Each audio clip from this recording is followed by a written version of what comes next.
Welcome to the Sponsored Rider Club podcast, where we unlock the secrets to motorsports sponsorship. Here's your host, Josh Weesey. Welcome to episode 49 of the Sponsored Rider Club podcast, which is powered by ImpactFuel.org. My name is Josh Weesey. I'm here to guide you through the complexities of motorsports sponsorship. And I think we all know it's a very complex world out there. There's no recipe yet that we've defined, and everybody has their own story, and that's why we are here, is to share those stories and help you along the way. Now, today, our featured guest is Matt Allred of Garage Built Racing. This is a whole new view. I mean, we're diving into like hardcore built by yourself drag racing, and Matt Allred is the perfect person to talk to about that topic. All of the things that he speaks about translate perfectly into the motorsports sponsorship world that we've all grown accustomed to and that we all love. Now, before I get into the structure of the podcast and also this interview, I have a few things to talk to you about. First off, I would love to get your feedback about this podcast and also specifically show iTunes that this show is serious and we have an engaged audience. One of the things that I am stealing from some of my fellow podcasters, yes, I'm talking to you, Dirty Dooner, is going through and actually reading maybe a review here and there. And one of the ones I wanted to read was actually an older review, and it was left by Parklane390. And I'm just going to read it straight from iTunes. There aren't any other podcasts out there like this one. So many unique and interesting stories and points of view from these riders. Keep up the great work. So I appreciate that from Parklane390. And if you're listening right now and you want to leave a rating review, that would be fantastic. If you don't know how to do it, feel free to shoot me a message, podcast@impactfuel.org, and I will walk you through that process. All right, another thing I want you to do is subscribe to the podcast so that you don't miss any upcoming guests. Specifically, our next one is Jim Beaver. He's our first repeat guest, and he's also a fan favorite. So he's coming on for Jim Beaver 2.0, and we are diving deeper than ever before. We're talking valuations, we're talking return on investment, and all of his updates. We're getting into all the updates over the past year. Jim's been busy, so make sure you tune in for that episode. Beyond that, we have Skidoo factory rider Jeremy Mercier, and also our first ever NHRA drag racer, which is Megan Meyer. Now, to get some insider access and upcoming guests, check out the Sponsored Rider Club on Facebook. Request to join that, and I will review that request and most likely approve it. If you have any questions or guest recommendations, again, I'll give you my email, podcast@impactfuel. Let me know what you're thinking. Now, this episode is brought to you by three fantastic companies. First is SolderWeld. They produce game-changing metal bonding technology products. TopToPodium.com, you've become pretty familiar with them. They've been sponsoring pretty much all of our episodes since, I think it was episode 6. We're grateful to have them on. They are experts in motorsport sponsorship. And the last is Bold Racing and Suspension. They are a family race team and custom suspension experts. And you'll hear more about all three of them just before we dive into Heat 2. Now, the structure of this podcast, it's set up like a race. We begin with the qualifier, which is a basic introduction. In Heat 1, we'll dive into Matt's background. In Heat 2, we'll talk about sponsorship tactics and strategies. Then in the main event, we'll discuss mindset, and then we'll end at the finish line where we get closing comments and some contact info. That's it. Let's dive in.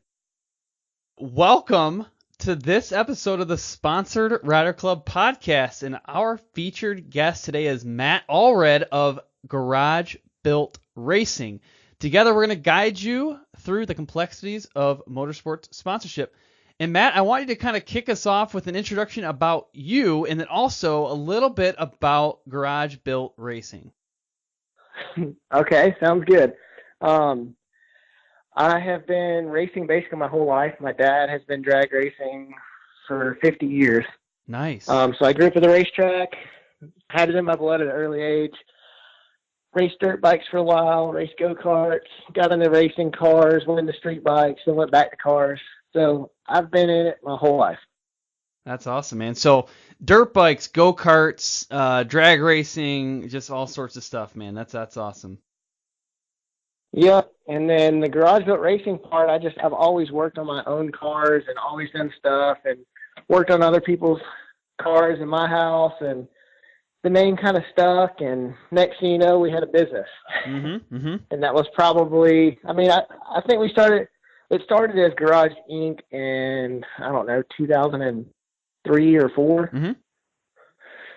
And then I moved from California to Alabama, and that's when it kind of transferred into Garage Built Racing. Okay. And it was something that I kind of started. I made some T-shirts for some friends and started going from there. And next thing you know, we're an apparel company, and we sell some parts and stuff. And we got apparel in every single country, or every single state, in 7 different countries. So. Oh, that's awesome, man. I actually am gonna dig in a little bit deeper in Heat 1 and your background, kind of understand more about Garage Built Racing and things like that. But I kind of want to start going back in time again and talking about how you first got into motorsports. So your dad's been doing this, forever. You were playing around at the track. Maybe just give us some insights into that. Like, walk us through how you really got involved with some of the stuff and some of the things that you did in a little bit more detail. I mean, the first time I was at a drag strip, I was 2 weeks old. That's awesome. And I mean, we were the kid that we were babies, and my dad could start up his big block, straight hair race car, and we wouldn't even flinch. Mm-hmm. Mm-hmm. And we were at the track every weekend, and then it got to the point, like, I have an identical twin brother. So Oh, okay. we grew up super competitive. Everything we did was a race. Mm-hmm. And it just so happened our home track was Sonoma, or Sears Point. It was Sears Point at the time, then Infineon. I don't know what they call it now, but we knew everybody, knew all the track owners and all that. And whenever they had an oil down to keep fans in the stands, me and my brother would race our bike. Oh, okay. Down the quarter mile. And it was just a competition, man. We were hooked from a very, very young age. Oh, that's cool. So I'm thinking of when I go to some like arena cross or supercross events at, during some of the intermissions, they'll have, the kids out there on their 50s, Yep. running the track and like barely getting up the hills and having a good time. So that's something like what you were doing, huh? Yeah, I mean, it definitely helped to have a twin brother that we were just both super competitive. Yeah. And that's everything we did was who could jump higher, jump farther, go faster, everything, our whole life. Oh, that's really cool. Really cool. Well, starting from that 2-week age and, getting into where you're kind of running on the track, I mean, what else happened? What are some of the other things that kind of occurred from that point until today? I grew up always with a passion. I didn't really know a whole lot. I could never afford to just drop my car off at a shop and leave a blank check and walk away from it and come pick it back up. So I was always eager to learn just any way I could. I spent hours upon hours of research and just figuring stuff out on my own, and no one's ever really just showed me. My dad was the type of person, if you asked a question, it was get out of the way, let me finish this. Oh, yep. So no one's ever really taught me. I was kind of just self-taught. If you have any type of common sense and you can take something apart, you can put it back together. Mm-hmm. But I was just the type of person that wasn't scared to try. You know what I mean? Yeah. Yep. A lot of stuff looks intimidating, and it can be like, oh my God. But once you do it, all of a sudden you're like, man, that wasn't that bad at all. Yeah. No, that's a really good point, man. I mean, when I look at myself, my brother's 10 years older than me, but he's always been more naturally good at taking stuff apart and putting it back together than me. But honestly, the real difference comes in he just doesn't have the fear of making that mistake, and taking it apart and putting it back together. Yeah, I mean, he has the confidence that whatever it is, doesn't matter how complicated, he can do it. And I get caught up in the details and stressed out about, things that probably don't even matter ultimately. And he just makes it happen. So it's definitely a talent and a confidence thing. I mean, that right there is actually a life lesson, just in general. Yeah. So many people go through life scared, or they try and think about all the things that could go wrong, and try to make the most educated guess and all this stuff. But you know what? Sometimes you just gotta take a chance. I mean, Garage Built wouldn't be where it is today if I didn't take a chance. Yeah. And if I would have played it safe, I would have never done anything. Yeah. But it just, the other reason I started it was there were a lot of people out there that was like me that didn't know who to talk to, who to ask, where to go, where to find stuff, maybe even where to buy stuff. So I just wanted to be able to help people. Like, if I didn't know the answer, I know somebody that does.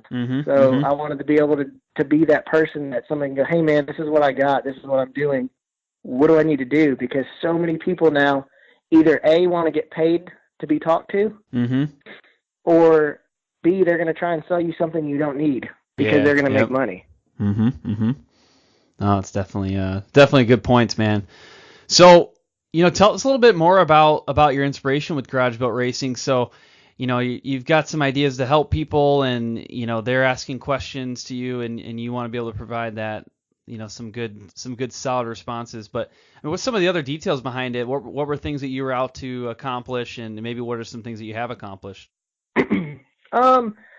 I just wanted to show people that you could do something. You could be competitive, even if you didn't really know what you were doing. For instance, my very first car was a small block nitrous car. I didn't even know a lot about that, but I did the small block nitrous thing for a while. Knock on wood, I never blew it up. It was a fun little car, but I jumped into EFI turbo, which was a whole other world. I had no idea what I was doing, no idea how to tune a car, nothing. And I just wasn't scared to try. And I knew a lot of guys that were nitrous at the time that wanted to go turbo, but they were scared to try. And we ended up building this car in about 13 months. And I talked a lot of crap on the internet. I knew my drive. I mean, I talked a lot of crap. So everybody was like, well, you're going to have all these problems. You're going to have all this crap. The world's going to be stacked against you and all this crap. And the first weekend we come out, I mean, we had a bunch of issues. I had a lot of issues, but we fought through them. We never gave up. And the first weekend we went 829 and 163 and a quarter. Woo! That's moving. With a street car on a 275. So that is moving. It kind of shocked a lot of people. Yeah, I think that's cool too. I mean, honestly, thinking about from a gratification standpoint, I mean, you waited at least 13 months to get out there and do it, and that alone, I think, takes some focus and some determination to stay on one project for 13 months. With really all you're doing at that point is just probably dumping time and energy and money into it, hoping for the best outcome. Well, it was even worse because my first car, I had sold it and I didn't have a project. I was working for another shop, just traveling and helping their race cars and stuff. And my mom got diagnosed with cancer. And so I moved home to take care of her. And while I was taking care of her, I didn't do anything except work and then come home. And I'm 26 years old at the time, and I'm watching my mom die. And I started drinking heavily, like every night. I mean, just literally drank till I passed out every night. And I was like, you know what? This is not the route that I want to go down. So I need to find something to take my mind off of it. And everything, my whole life has been cars. So I found the crappiest. It was just a shell, a bare shell, nothing in it, no wiring, no interior, no nothing. It looked like it needed to go to the scrapyard. And I bought it. And that was my release. I worked on it every single day. I ended up working 3 different jobs.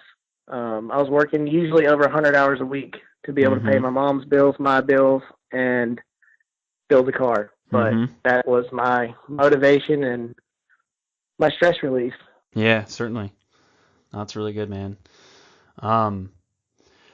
Well, is there anything else around, Garage Built Racing today that, maybe the audience should know to better understand what some of the things are that you do? We honestly try to help and offer a lot of tech support to people. I have thousands of messages all the time, like every month, of just simple questions. I mean, there's so many people that just ask the same question online every day. But the people that reach out are like people that don't want to ask the same question. They know that I'll give them a legitimate answer, and I thoroughly just enjoy helping people. So that's the whole goal behind it, is to help people and show people that you can do this if you're not scared to try. Yeah, I mean, honestly, I looked at your page a little bit, but honestly, there was a point where I saw a video that you made, and it was basically talking about sponsorship, and I could tell from your tone of voice and the things that you're saying in there that you had a true passion for helping people. which is why I immediately wanted to reach out and get you on this show, because that's what this show is all about, is trying to give people advice and support and guidance for things that they get either stressed out about or they just don't know really what to do next. So Right. I definitely, I can see that in watching your page and seeing some of your notes. It's very obvious that that's your intent. So I appreciate your efforts there, and I also appreciate your willingness to come on this show and share some of your knowledge. No problem. I've seen a lot over the years. I've known people that have gotten sponsored. I've worked for a couple companies in the industry where I've seen thousands of sponsorship proposals that come in, Mm-hmm. and something definitely needs to be said about it, because I don't think a lot of people understand how it works. Mm-hmm. Mm-hmm. Yeah, I completely agree. Well, actually, that's a great lead-in too. So we're gonna move next into Heat 2, and basically in Heat 2 is where we focus on sponsorship, giving some tips and advice, things like that. But right before that, I want to take a quick break to thank the sponsors for this podcast. I am constantly asking the guests of this podcast how they attract and retain sponsors. And on almost every single occasion, somebody gives an example of a resume. A rider or a racer resume is extremely important to your overall sponsorship pitch and proposal. And it's tough to do. I mean, it's not really the easiest thing. Anybody can go through and put together a resume, so don't get me wrong there, but it's really difficult to get something that's like unique and different and stands out, and that also is something that can be put across multiple platforms. Well, that's one of the things that I want to talk to you about next, is how topthepodium.com can actually help you build a race or rider resume that can be used on multiple platforms. I'm talking like website, PDF, something you can print off that's interactive, that looks fantastic. It looks absolutely professional. Well, that's because it's made by a professional. This is the type of thing that's going to set you apart from the crowd, and that's going to position you for a strong sponsorship proposal. So what I want you to do next is go to topthepodium.com, and if you have a question, there's a little chat icon that pops up on the side of the screen when you go to topthepodium.com, and you can go ahead and type your question right there. Jeff Vanestal, he is the owner of Top the Podium. He's going to be able to respond to you directly, so check it out. Have you ever been out on the trail or at the track or in the middle of the desert and something breaks? Well, of course you have. We've all been there. But a lot of people at that point, they reach into their trusty toolbox for the duct tape or the zip ties or wrenches to fix their machine. However, there's a feeling that you get when you realize you need more than just duct tape to fix that rock chip in your radiator. That's a horrible, horrible feeling to have. And that's why I'm going to tell you next about SolderWeld's metal bonding products, specifically alloy sol. So this product gives you a longer term fix than JB Weld, which is just going to get you back to the trailer or back to the pits. With basically the assistance of MAP gas or propane torch, you can quickly and easily repair an oil cooler, radiator, AC line, or any crack or hole in aluminum. And better yet, alloy sol flux is the only flux in industry that cleans and decontaminates the dirty and greasy surface for you.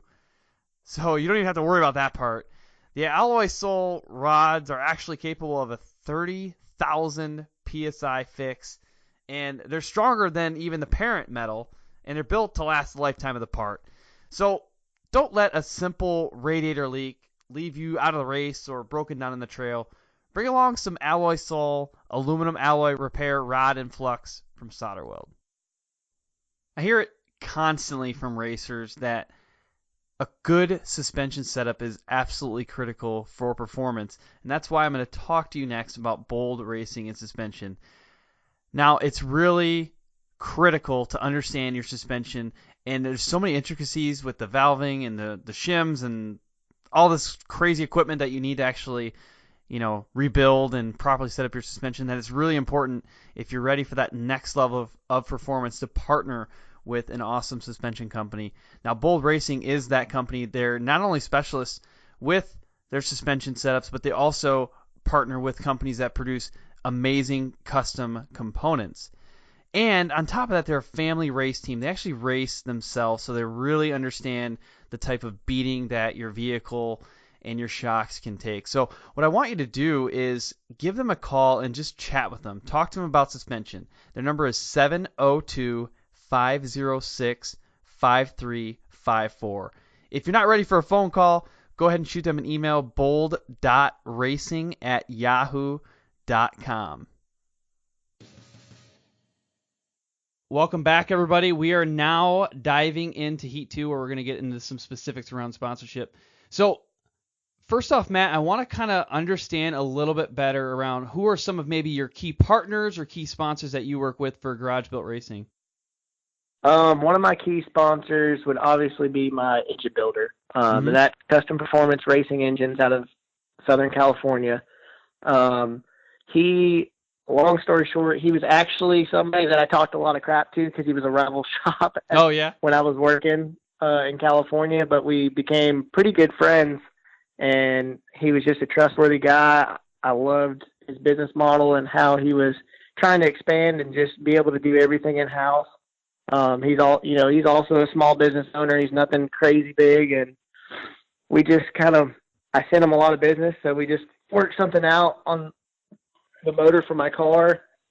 Another key one is Team Z Motorsports. They're one of my suspension sponsors. And then Motion Raceworks is a newer company. They're only about a year and a half old, but that guy's like on fire. I mean, he is similar to me, just super passionate about the sport. He was tired of long wait times and people giving other people to run around and stuff, so he just decided to open up his own shop, and he's just been killing it. That's awesome. Yeah, I mean, a lot of times we look around at businesses that pop up.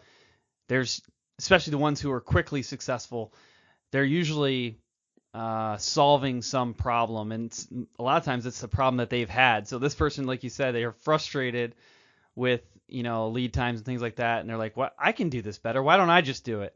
And I think that's a good starting point for a successful business. Service is definitely key. I mean, service is whether you get a repeat customer or not. Anybody can sell something one time, but to really gain a relationship with your customers and help your customer get everything they need and not give them the runaround, I think it's definitely key. Oh, definitely. Well, one of the things that we talk about a lot in this podcast is making that contact with the sponsor, and what are ways to do that, because that tends to be a challenge for people. There is a lot of avenues out there. I think it's sometimes challenging to figure out what's the right avenue, and then what do I put in that sponsorship proposal. So, I mean, based off some of your experience, and this could be from your standpoint as reaching out to a sponsor, or like you were saying in your past experience where you would see these companies where there were thousands and thousands of proposals coming in. I mean, what would be maybe a couple of examples that you've seen for sponsor contact? I mean, email's probably the first one. I would never use social media to reach out. And that's just my personal opinion, because it's just kind of less professional. It's more convenient on your part, so it kind of is more lazy, I would say.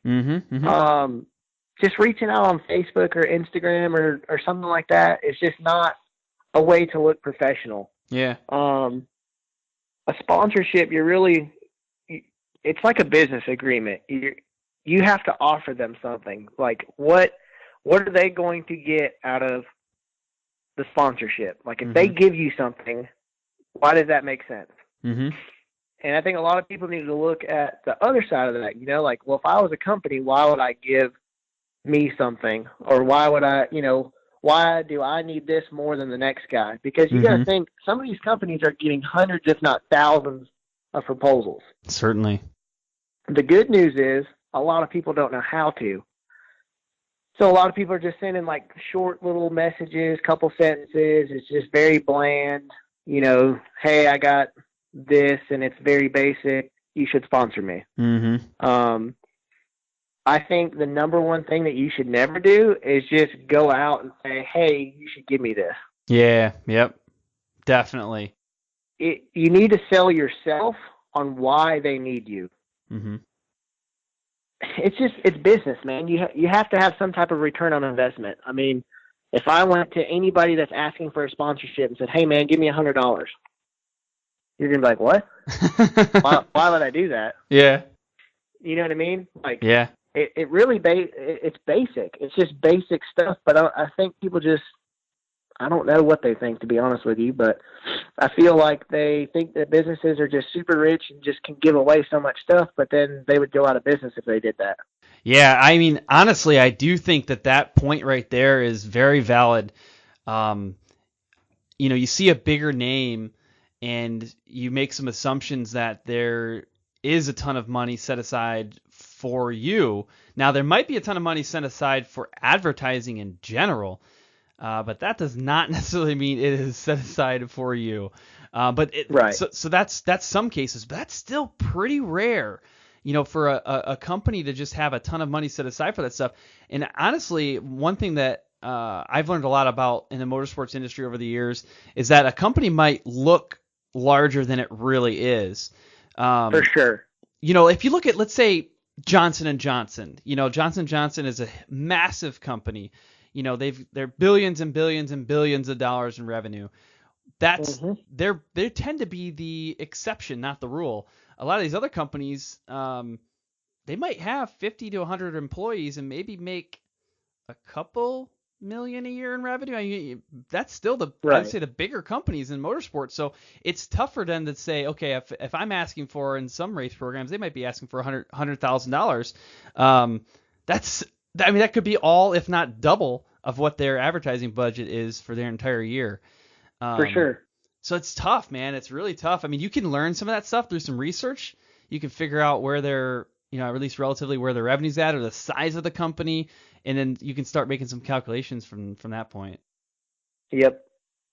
I think a lot of people think that sponsorship also is free. Yeah. Yep. And the majority of the time, I mean, there are cases where you do get free, but I would say the majority of the time it is either like a dealer cost or a little bit deeper than a dealer cost. And working in some of these industries, I mean, there was a lot of times where it was just a really deep cut, paying for materials. So I wouldn't go in thinking that you're just going to get something for free. The Team Z dealer that I have, it started out, I spent like, I don't know, $5,000 or $10,000 with them right off the bat. I mean, I called them, I spent the money, I sent a lot of people their way, and they noticed. And then it was like, hey, we're going to set you up as a dealer. You've sent all this money, like, here you go.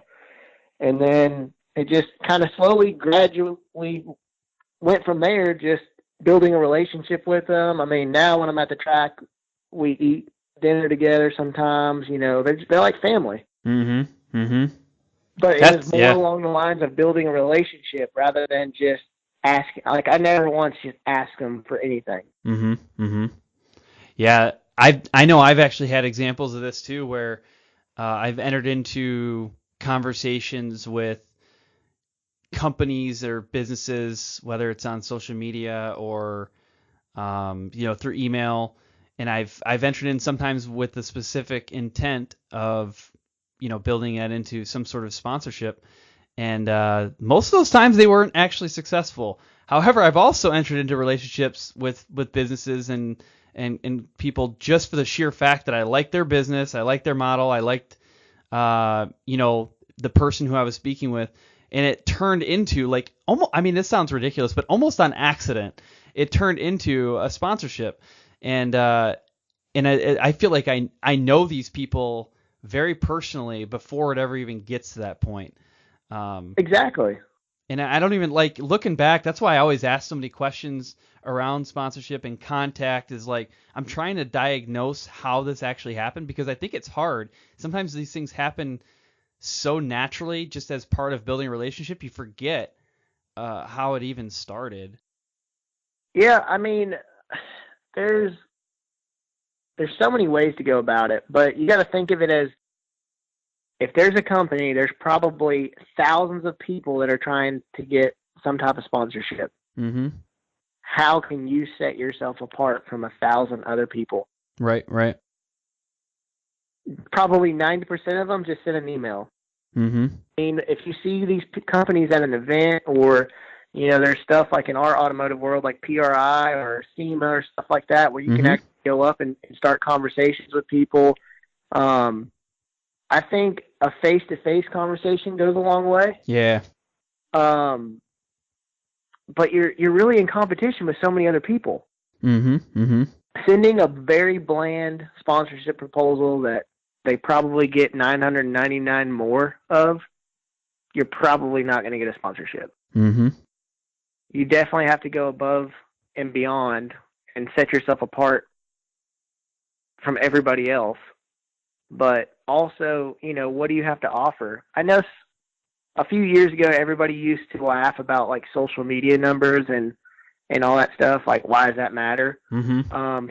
Some companies care about that. Some people don't. I mean, Mm-hmm. obviously there's a lot of power in how many people you can reach. And if you have a bigger social media reach, then that might be part of your advantage. Yeah, certainly. But I think there's also some people that are just like, oh, I have 5,000 followers on this, you should sponsor me. Mm-hmm. And that's just, that's not what you're going to sell them on. It's a plus. It definitely helps out because they look at that avenue as advertising. Mm-hmm. Certainly. So what are some cool, I call it a hook, but can you think of any cool hooks that you've seen people portray that may set them apart from the crowd? And this could be something maybe even that you do, but just like, can you think of an example of something where you've seen a rider or a racer do that really stands out, makes them a little different? I think a lot of it has to do with personality. Mm-hmm. You know what I mean? If you're very personable with people and, you try to just go above and beyond to like talk to people, that's gone a long way with me. Cause I mean, I've been at the track and I have a pretty big following. I mean, my Facebook page has, I don't know, like 120,000 people on it. Mm-hmm. Mm-hmm. And my Facebook itself, I post a lot of stuff, a lot of updates. And so a lot of people feel like they know me. Mm-hmm. And they've just followed me over the years. And no matter how many problems I ran into at the track, no matter how much I was trying to like get stuff done, every time somebody came up, I would try and talk to them. Whether I'm still working on the car, I'd still try and hold some sort of conversation with it. And it actually went a long ways because I didn't really notice how many people were actually watching that. Yep. Until after I left the track, and a couple people have like messaged, or actually another company messaged me and was like, hey man, I noticed that you had all these problems and, you were trying to fix it and people kept coming up to talk to you, but you never just told them to leave. Mm-hmm. You sat there and talked to them. And I think being personable, like if you're going to get sponsored by somebody, you're going to represent that company. Mm-hmm. So if, they sponsor you and all of a sudden you go to the track and you're just like worried about yourself and you're not talking to people and you're not trying to help push a product, or you're not talking about that said product on your application, that's definitely going to not be good. If you go out to the track and you're just not talking to anybody, you're not telling anybody about anything, and you're not representing them in a good way, then they're not going to want to sponsor you. Mm-hmm. Mm-hmm. Yeah, I completely agree with that. One of the things that I'm kind of pulling out as an example right now is one of the sponsors for this podcast, and also someone who I'd say is one of my friends. He was featured on episode 39. That's Jimmy Moore. He does desert racing and for UTVs. And I was with him at the Vegas to Reno race in 2017, and I have never seen a human being make more personal interactions with other people in all my life. I mean, he made it a point to talk to, I feel like, every single person that came up or walked by in it, whether it was suspension or axles or just, talk about their car. Or, I mean, it was amazing. And I think that takes, I think that alone is a hook. I got to spend a week with him, and I got to see every single person that he talked to in that week. That's how he was. I mean, he knew, we walked into a dealership, and he was looking for a couple of very minor parts, and he knew every single person in the dealership, not just by name, but he knew like some of the things they were working on at home. He knew, some of the things that they were working at the shop. He knew little things about their family, and he did that everywhere he went. And it's like, how do you not want to work with that type of person? I don't know. So to me, I think that's just that's probably a little bit of an example of what you're talking about. Exactly. I mean, every single successful company that I can think of right now, like small business companies, though, there's a face to the name. Mm-hmm. You know what I mean? With so many different companies that sell the same parts, what can set you apart? Mm-hmm. And I think that's being personable. Like, if you talk to somebody at an event or something like that, you know, you could talk to 5 different suspension companies at an event. And if 4 of them just kind of like didn't really take you seriously, yeah, here's the product, whatever, take this out, bye. Mm-hmm. And the one guy sits there and talks to you and explains things and answers questions and, you know, interacts with you a lot better, you're always going to buy from that guy. Mm-hmm. I mean, it's just how it is. And I have a lot of people that reach out like, man, I'm trying to get sponsored, you know, this is what I'm trying to do, but they're just so new or they're not quite there yet. I mean, the biggest thing is to wait until it's your time. Mm-hmm. You don't want to go to a sponsor when you're still trying to get stuff together. You're still, you know, you haven't really won any races or you haven't really been anywhere. You haven't really been. Can you get sponsors that way? Probably, but it's a lot better if you go to a company and say, hey, I've been to this event. I won this one. I was runner-up in this one. I've traveled to all these different events in different states. I'm getting this exposure. I'm in this magazine or, you know, social media is this. I think if you wait to the right time, the way I look at it is you have one shot to sell yourself. Mm-hmm. And if you try and come at them when you're half ready, the chances are probably going to be no. Yeah, certainly. Certainly. But if you can get some type of portfolio together and say, hey, these are my accomplishments, or this is what I've done or where I've been, this is who I am, you know, you can give them something to look at, your success rate will probably go up. Mm-hmm. Mm-hmm. Definitely. And, you know, I just want to go back and build on the social media conversation a little bit, because that is definitely something that, like you were saying before, some sponsors see a lot of value in it. Some sponsors don't see as much. So I kind of want to better understand from your perspective, I mean, what role do you feel like social media should play or does play in the world of motorsport sponsorship? I think it plays a huge role. I mean, how many people do you talk to on a daily basis just walking down the street? They're in your same niche.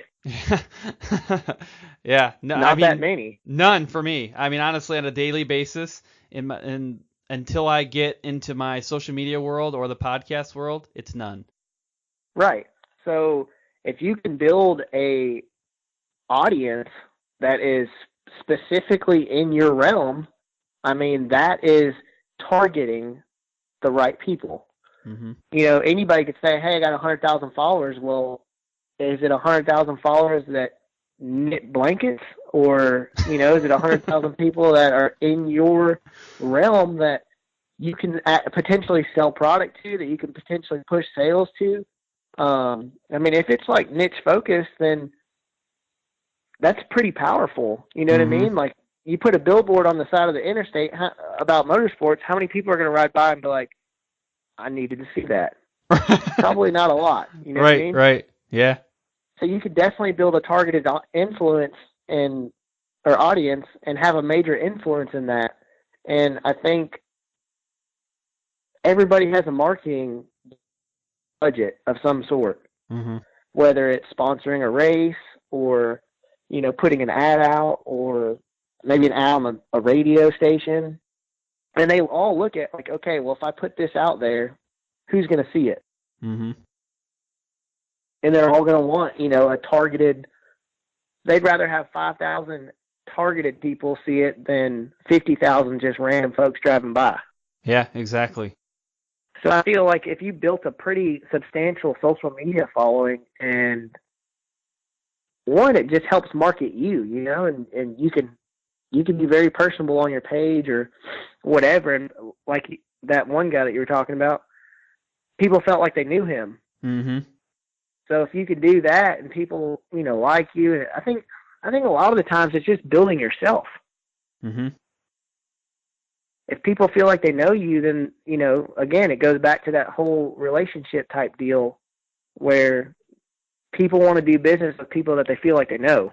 Yeah. Some random stranger calls you up and says, "Hey, man, can I get $100?" You can be like, "No." Mm-hmm. Best friend called you up and said, "Hey, man, I need $100." You're going to give it to them. Yeah. Yeah, certainly.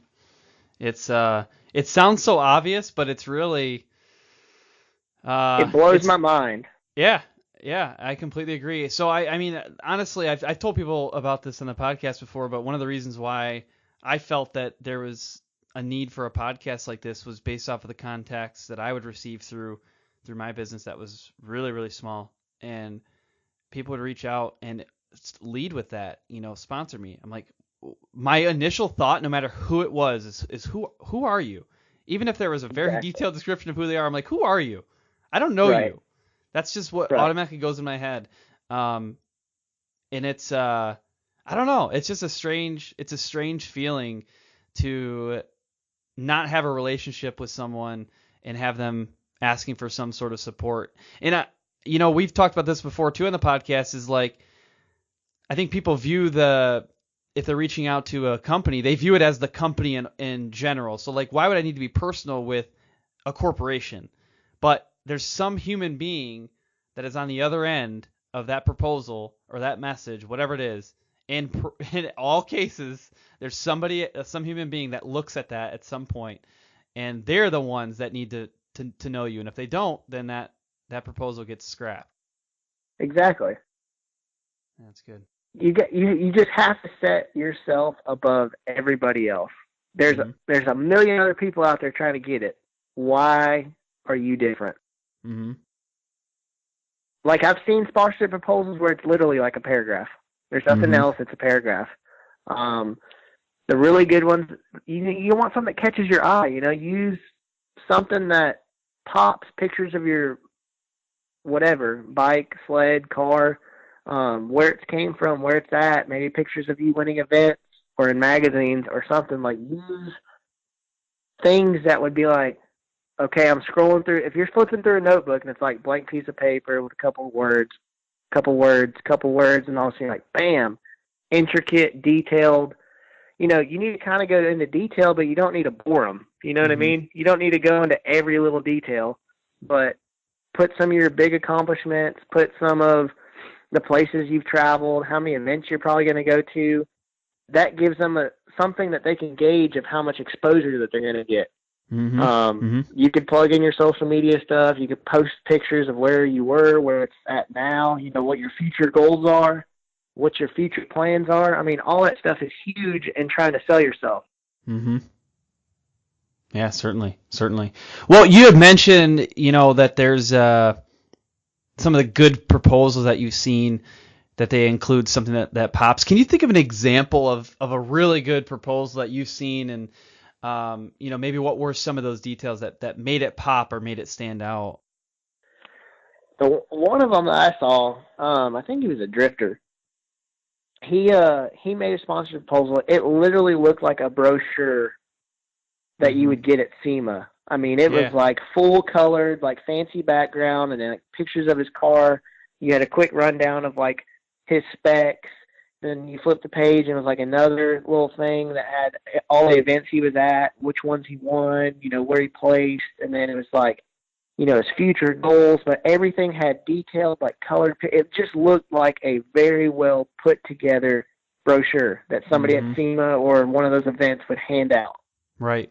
And something like that will definitely catch your eye over a piece of paper with 5 sentences. Certainly. Yeah, one of the things that I've seen through one of my sponsors, it's topthepodium.com, they will help people build resumes and things like that, but they've started doing these multimedia resumes, I guess is a way to put it. So they'll have, something maybe you can put on a flash key, and that it will have a link to a website, and the website has your resume on it. And then they have, maybe a printout brochure as well. And then also, maybe a little video version of yourself, or just things that allow multiple avenues of relaying the information. And, that's something you could post on your social media somewhere. That's something you can hand in a Exactly. flash drive, and that's something you can still print out and, find a really good printer and put it on some decent card stock. And those kind of things I think help, make that proposal stand out. That's a great way to set you apart. Mm-hmm, mm-hmm. I mean, you got to think there's so many. The reason why you even have this group is because there are literally thousands of people that send a letter or send an email that says, "Hey, my name's Matt. I drive a Ford Focus that's lowered and has a colder intake. You should sponsor me." Mm-hmm. Thanks. Yeah. So you're competing against that. You know what I mean? There's a lot of Yeah. that. Is what you're competing against. Well, that just goes straight to the trash. Right. So, you got some guy at the other end of the computer that is reading these day in and day out.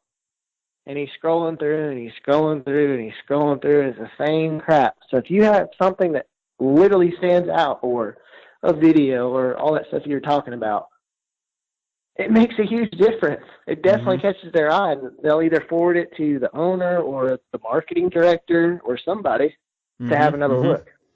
Yeah, certainly. This just made me think of something that I used in the past, which is tied to email, and it's something that's fairly easy for people to utilize. It's called Loom, Loom, and it's a add-in for Gmail that allows you to record a video off of it could be your phone, or it could be, if you have a webcam on a computer. It allows you to record a video right into the email. And I have used that, not necessarily going after sponsors, but sometimes when I'm trying to get the attention of, some people for coming on the podcast, I've used those videos to get their attention, because you might read some text and you don't have that personal relationship, but you can actually record this video. It embeds itself right inside the email, and it shows your face, and it's hard not to click play.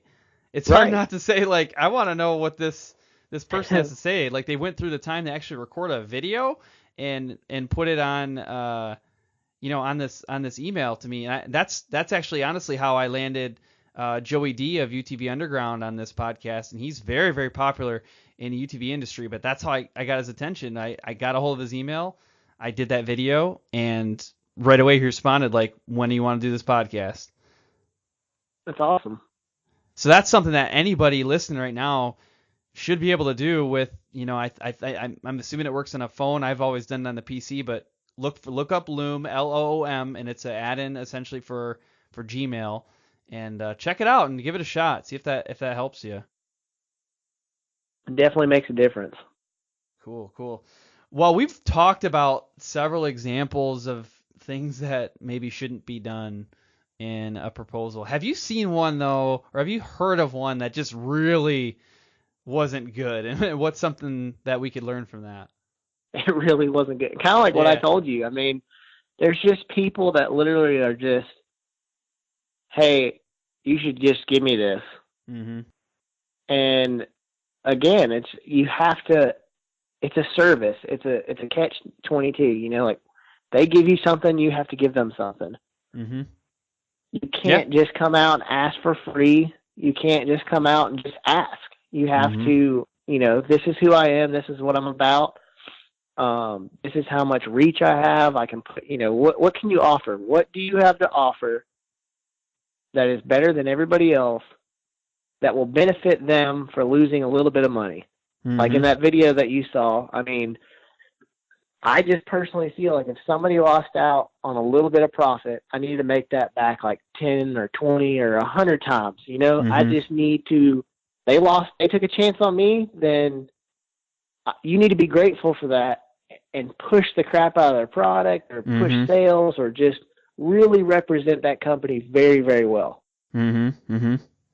Yeah, one of the things that I've noticed in doing this podcast is when I interview people, there's a lot of times where the people, they want feedback on how well the episode performed. So they want to know how many downloads did it generate. And there will be people that will go out of their way to generate more downloads for my podcast so that I get some more exposure. I've had people push, boost their posts on Facebook, so put actually paid advertising behind it, and share it to different groups and actively promote the episode. And they have some benefit, right? They get some additional exposure, but for the most part, it's benefiting me. And I think that type of attitude, when utilized for your sponsors, like I think that's what creates some successful results, because they feel obligated. If you feel obligated to help your sponsor make additional sales, that's when you're going to really, I think, form a solid business relationship. I'm constantly making posts, not because I'm told to or not because I have to, but because I want to. Always name dropping who they are, or, if anybody needs anything, contact this. If you need this, contact this person. Like, that's just what you're supposed to do. You know what I mean? Like, they shouldn't have to be like, hey, dude, can you share this post? Or, hey, can you do this? Like, if I see one of my sponsors come out with a new product and they made a post, chances are I'm going to click share, and I'm going to share it and try and help them out. Right. Yeah. If they have a public announcement or something, I'm going to click share and help it get it out. Like, I'm constantly posting updates on my build and then tagging the companies. Like, people are going to know who helped me out. This go around, we're actually going to be putting decals on the car. Last time I didn't really want to put any decals on it. I had a few, but I didn't want to get overboard or overloaded on it. But this one, I'm going to put all the sponsors are going to have some type of decal on the car, because the car, it gets a lot of exposure. It gets pictures all over. I post a lot of pictures. It's been in a couple 1320 videos, so it definitely gets exposure, and any added exposure is just nothing but a bonus. But you shouldn't feel obligated to do it. You should want to do it because, you want to help that company grow, or you want to just help justify them helping you. Yeah, completely agree. So we talked a little bit about things outside of social media, going to events and, other ways that you can kind of make personal connections with people. But what are some other things that, racers out there and riders, what should they be doing outside of the social media world to really like capture attention? A lot of it goes back down to just talking to people at events. And, introducing yourself to different people and striking up conversations about stuff, and then selling other people on products that you meet and being personable. We go to we sponsor an event called Streetcar Takeover. We do a small tire class, and a lot of people come up and talk to us and ask about builds and different parts and all kinds of stuff. And over the years, I've gained a lot of really good friends in the industry and people that I trust, and people that, if I don't know somebody that sells it, I don't know. I mean, I know pretty much anybody that sells anything in the automotive world. So I'm constantly at events talking to people and directing people to different businesses. Because a lot of people just don't know. They don't know where to go. They think of like Summit or Jegs or something like that. But they don't really know about smaller businesses or what sets somebody else apart from the other, or, a lot of different companies sell the same parts, but the customer service isn't great. So the companies that I work with, thankfully, are all awesome companies. And I just, instead of just sitting there and talking about like garage build and what I have going on, I try and talk to people and help people about some of the companies that help me out. That's awesome. So we talked a little bit about some other examples of people doing things the right way. But I mean, if you had to pick a couple of athletes or racers that you feel are doing a really good job at this whole sponsorship thing, who would be some names that you would kind of bring up? Chris Hamilton. I don't know if you watch Street Outlaws.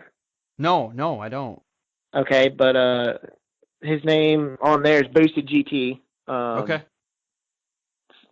We're kind of similar. We're both kind of small guys. We work our butt off to have our cars, but he has some good sponsors, and he's constantly same thing, making posts, pushing his sponsor's business, and just he represents himself really well. He's always at events talking to kids and signing autographs and all kinds of stuff, and taking time to, like, he's always gone above and beyond to talk to people and make sure his sponsors are getting exposure and just doing the right thing and being a good, genuine guy. So he's probably a good one. Who else? There's quite a few, but I'm trying to think of somebody that maybe you guys would know. Oh, okay. That's okay if not, because honestly, it's good for folks to go out and expand what they see typically. That's honestly why in this podcast I'm, trying to pull in some different resources, because there's a lot I think that's going on within, say, like the off-road or snowmobile industry, but there's also a ton going on outside of that, and I think a lot of that stuff is transferable. A lot of the knowledge and tactics are transferable. Yeah, I mean, every industry, it's all pretty much the same. Yeah. As far as sponsorship goes, it's a service. So if you offer some type of service, then there might be a sponsorship involved. But some other good sponsorship racers would be like somebody like Michael Bunton. Same thing, just very personable guy. Always talks to people at the track. Always posting who his sponsors are. He's got stickers on his car. Just represents the companies really well. I think that's good to hear some of those names, and I encourage people, whenever I ask that question, I encourage people to go check them out. Like look them up on social media and get some insights and take some notes on what they're doing. And maybe you can emulate some things. Maybe they won't work. I don't want people to copy others, because I think you have to have your own personality, but you might learn some tips from what they're doing that you can implement in your either racing career or your, social media, things like that. I think a lot of it really is just to get noticed. You know what I mean? Yeah. Like most of these guys built their stuff the first time with hard-earned money and started to get noticed. And then, that's for me, for instance. Like I paid for everything. And then once it started to get more noticed and social media started to grow and started to get more of a presence, then things started to change. More people reached out to me. I've never written a sponsorship proposal ever. I've seen a bunch, but I've never had to, because everybody's kind of reached out to me. Or I've gained a relationship with them long enough that I was like, hey man, I'm going to be needing some of these parts coming up, and, we'll work something out. And then it just went from there. Yeah, definitely. Me personally, I don't think I feel comfortable enough just to cold call a place or just send out an email. Like I want to have some sort of relationship, or at least a handshake and a face-to-face conversation at some event, or something like PRI. I'd rather talk to somebody first and let them kind of get a feel and just talk face-to-face. I think more people can get a feeling for who you are in person than they can over an email. Definitely. It's a lot easier to sell yourself in person than it is over an email. Yeah, completely agree. And one of the things that I'm curious about as technology improves a little bit, and we have a lot easier access to video calls and things like that.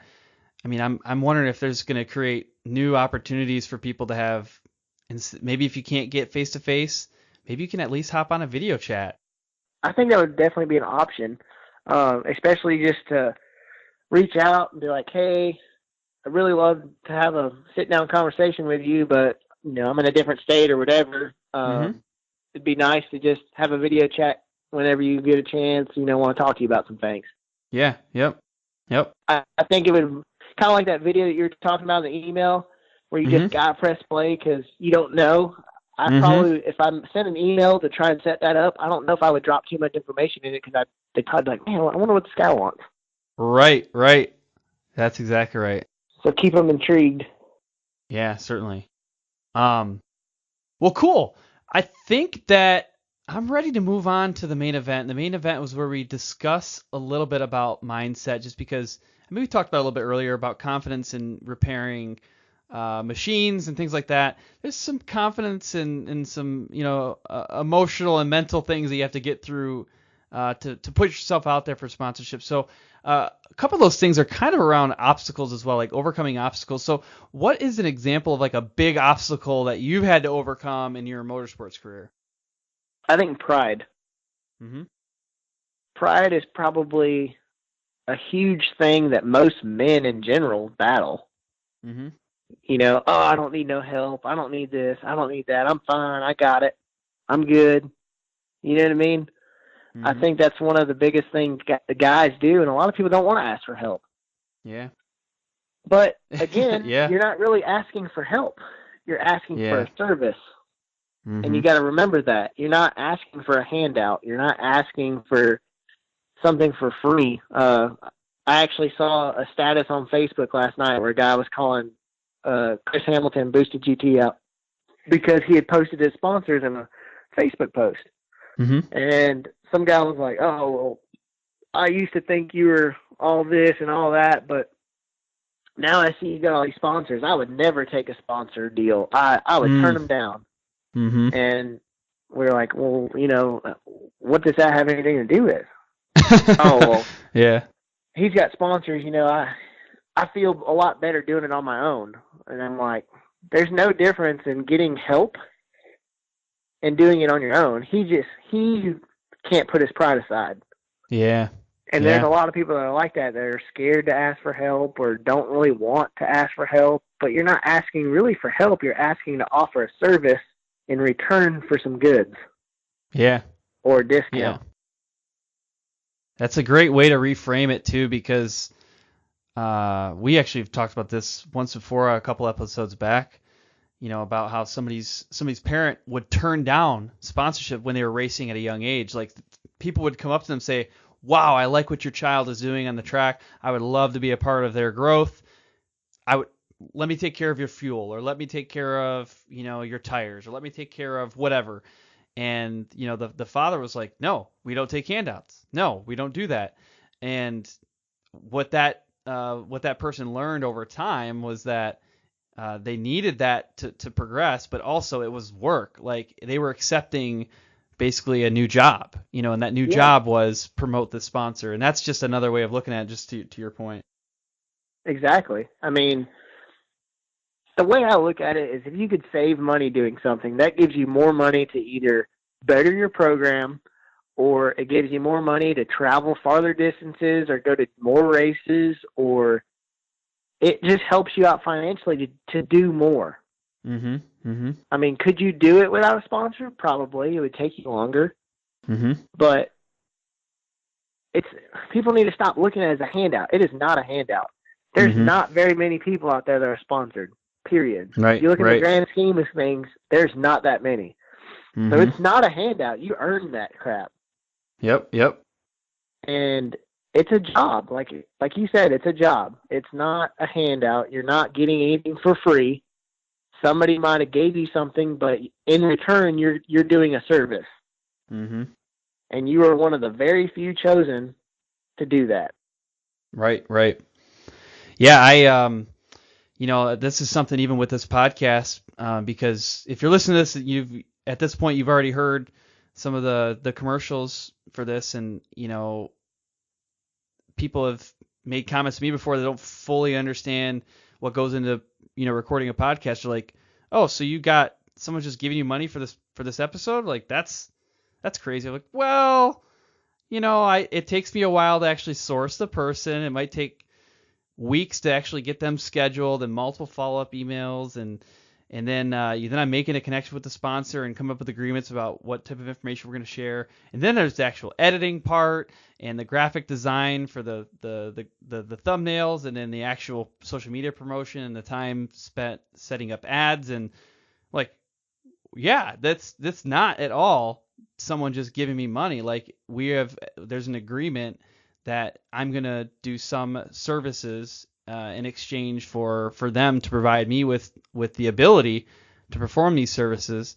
And, you know, in the end, we're working towards the same goal, and that's, you know, selling their product. And that's the key, I guess. Plus, I mean, time is money.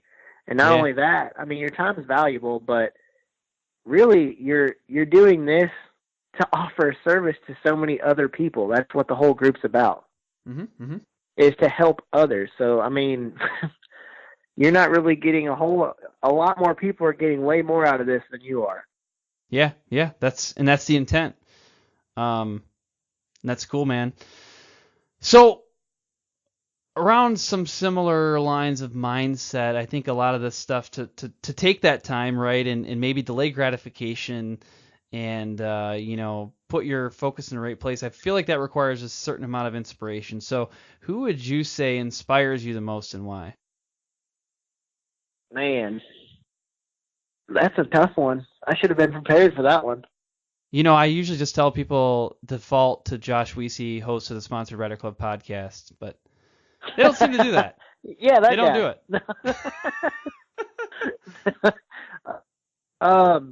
Man, there's so many people.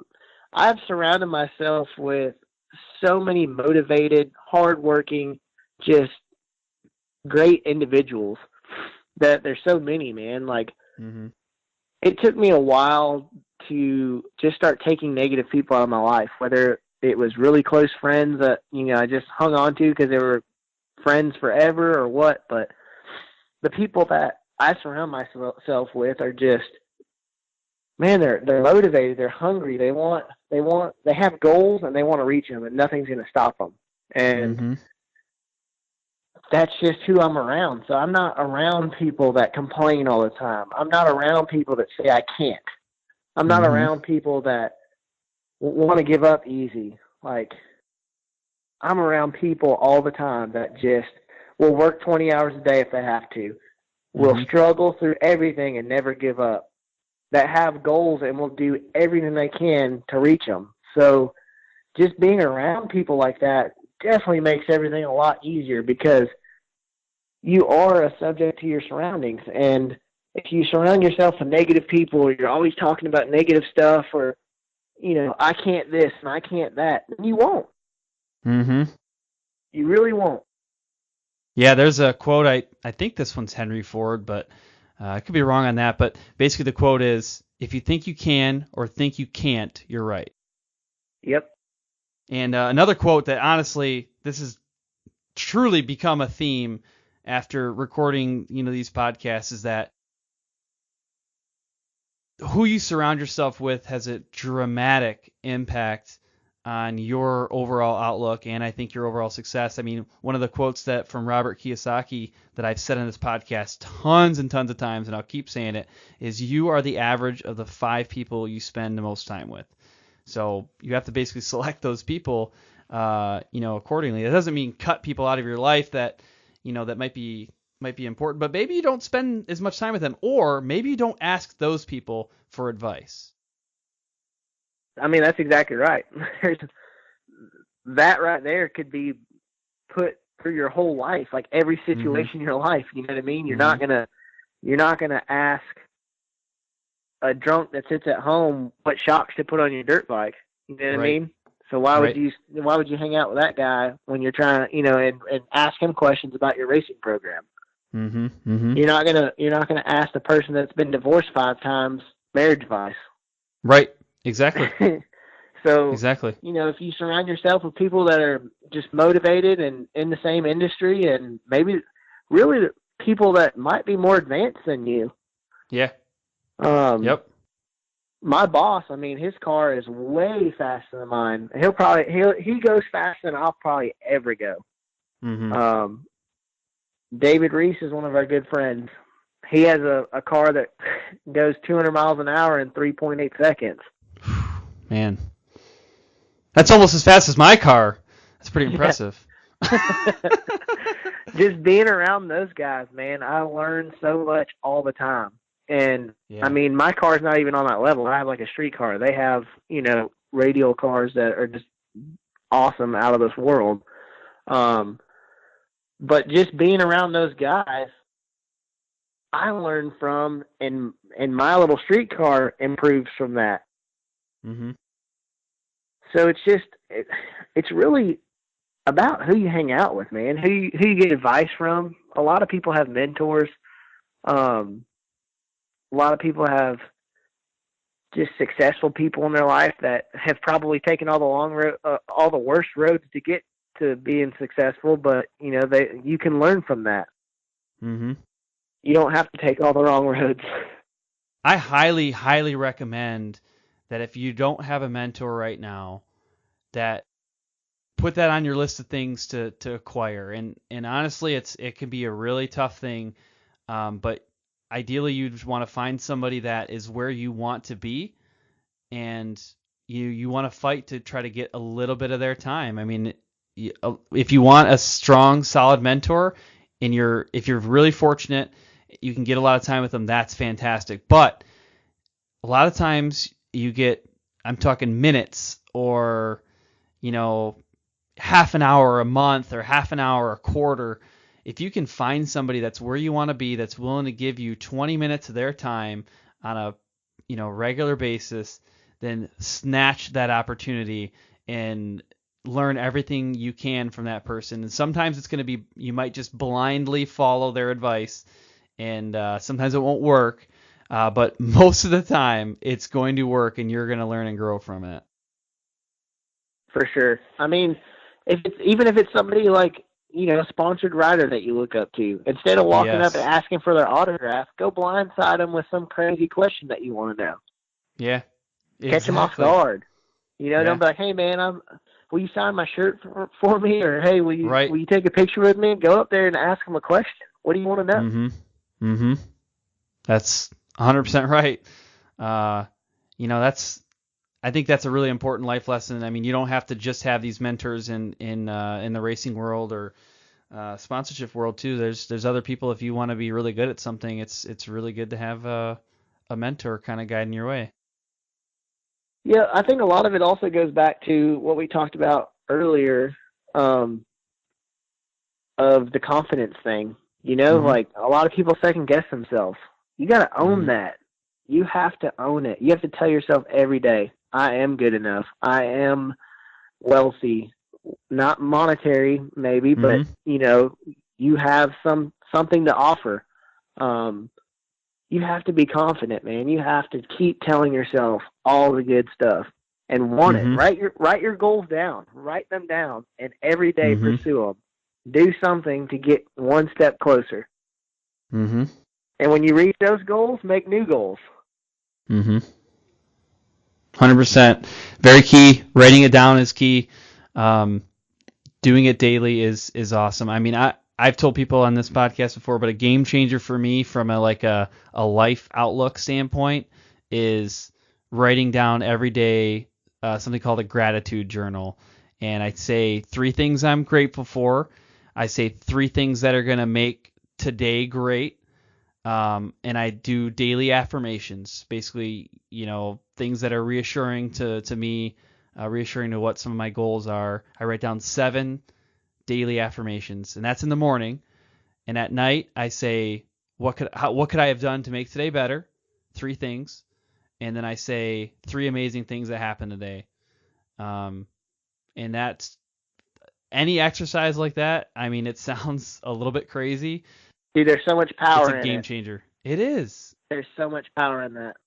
Most of the constraints are up in between your ears. That's where a lot of your constraints are at. That's exactly right. Yeah, that's good stuff, man. Every successful person I know does exactly what you just said. Yeah. Yeah, and the more and more I ask people these questions in this podcast, the more I hear examples like that coming up, which is just, it's reassuring me and hopefully reassuring the people listening that it actually does work. It does.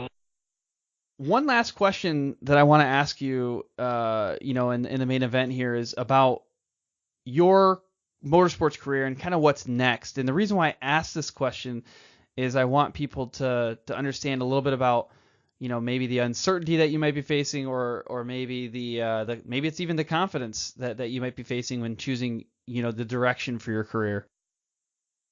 Yeah, I mean, right now we're building the car that I built when my mom had cancer. I ended up selling and putting a down payment on a house, and I got engaged and all that stuff. My mom got re-diagnosed with cancer, and I'd sold that car to my best friend. And when he found out that she had cancer again, he called me and was like, "Dude, you got to have your car back." And so he's actually giving me my car back. It's in the paint shop right now.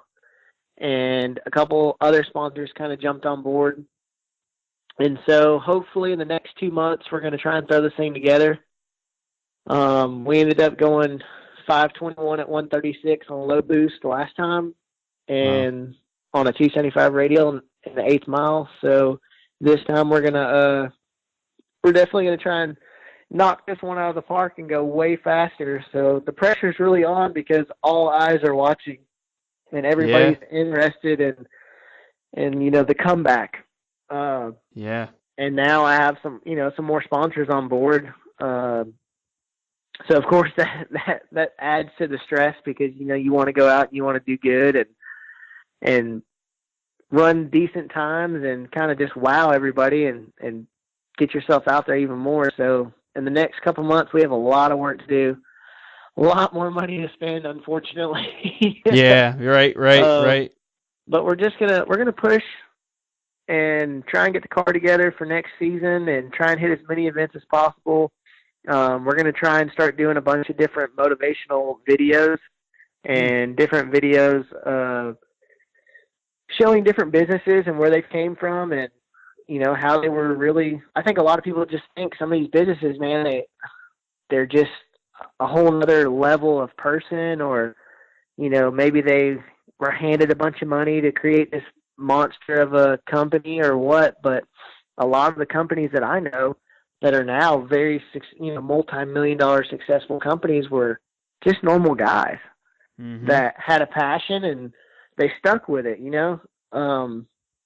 I think in the motorsports industry, a lot of people are like, "Oh, you can't have a career in that," or, you're not gonna make that much money off of it, or whatever it may be. And there's a lot of doubters, and sometimes those doubters are family. Maybe it's your mom and dad that just don't want to see you go down that road and not make it. But the chances are of you making it are getting greater and greater every day by the internet and social media and everything else. So a lot of the companies that I know, I mean, one of them, he was a high school dropout and he was either going to go to jail or end up dead. And now he owns a multi-million-dollar company. So I want to do a couple motivational videos about the backstory and just basically how these people are just normal people. There's nothing special about them. They just never gave up. Yeah, no, that's perfect, man. That's awesome. And, if you ask these people the question around direction, like the person you were talking about that they had a choice, go to jail or, succeed. If you ask them this question, are you headed in the right direction essentially, or what's next for you? 3 months prior to that moment, they might not have had a good answer, but 3 months later they had it figured out. Things can happen overnight. And that's kind of the power of social media too, is social media and all this other stuff can literally change you overnight. One viral video can change your whole life. Yeah. Yep. Without a doubt.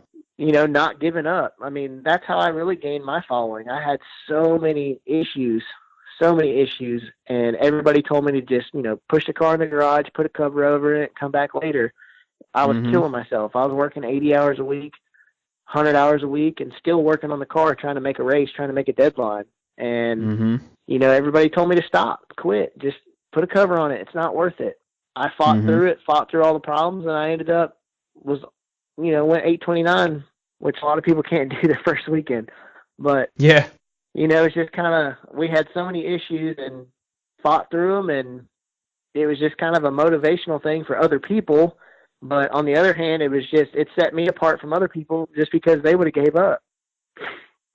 Right. And I didn't. Right. So it's just one of them things, man. You never know what's going to happen, but you just can't stop trying. I mean, failure is when you stop trying. There is no failure. It's trial and error. Yep. No, that's awesome, man. Well, cool. Hey, the next thing I want to do is jump into the finish line, and we're going to wrap up. Now, I would like you to just give us maybe one reminder or one key takeaway that you think the listeners should remember from this conversation? Service. One word, service. You are offering a service. Not, don't get a handout. Don't ask, gimme, gimme, gimme. Offer them something valuable. I promise if you have your crap together and if you have something to offer and are willing to give them some type of service, you will get a sponsorship. Of some sort. It will happen. Right. But you just want to make sure you have everything together. I agree. Well, cool. Well, Matt, what is the best way for our listeners to connect with you? They can go to my website. It's garagebuiltracing.com. And it's, just like it sounds, Garage Built Racing. My email, my phone number, all that's on there. So if anybody has any questions, they can contact me there. And then, of course, we have apparel, and I think there's a couple companies of parts that we sell on there too. Perfect. Well, Matt, I really appreciate you taking the time to chat with us and share some of your insights. And I'm actually going to leave you with this. Have fun and drive safe. Thanks. Thanks for listening to this episode of the Sponsored Rider Club podcast. I really hope that you're getting value out of this. Put a lot of effort into this thing, and the guests come on here and they put a lot of effort in preparation into making sure that they can give you actionable advice. And they really want you to improve your sponsorship career, your motorsports career. To continue on your journey, I really hope that you subscribe to this podcast so that you don't miss any advice from upcoming guests. Our next one, I'm really excited about this one. It's Jim Beaver 2.0. He was last featured on episode 4 of this podcast. We dive deep. We get into some really intense next level topics. Beyond that, Jeremy Mercier is going to be featured in episode 51. And then top alcohol NHRA drag racer Megan Meyer is coming on for episode 52. And if you would be so kind, I would really appreciate if you headed over to iTunes and left a rating and review. If you don't know how to do that, either shoot me a message and ask, or you can reference my good friend Google. A special thanks for this episode goes out to our sponsors, SolderWeld, Bold Racing, and TopThePodium.com. Make sure that you're following us on social media. The Sponsored Rider Club podcast is on Facebook and Instagram as Sponsored Rider Club Podcast, or Twitter as SRC Podcast.